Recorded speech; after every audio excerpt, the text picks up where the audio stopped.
నా చిన్నతనంలో స్వతంత్ర సమరయోధుల గురించి నేర్చుకున్నాను. ఒక భగత్ సింగ్ గురించి నేర్చుకున్నాను, ప్రాణం పెట్టాడని.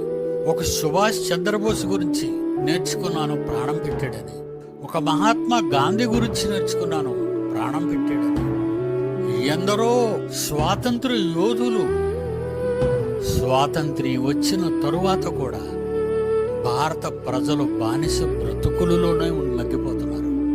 నిజమండి, పిడి సుందర్రావు నిజం మాట్లాడతాడు. I'm a senior citizen. దేశ చరిత్ర నాకు తెలుసు కనుక.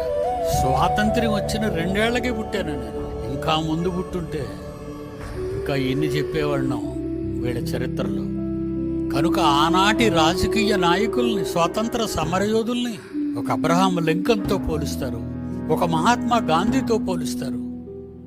వీళ్ళందరికంటే శకపురుషుడు క్రీస్తు యేసుతో పోలుస్తారు. మత్తయి సువార్త 20వ అధ్యాయం 27, 28 అందరూ వినాలి.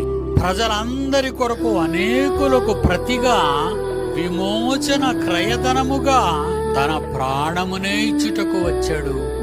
తన రక్తాన్ని ఒక చుక్క కూడా మిగల్చకుండా ప్రజల కొరకు కార్చాడు.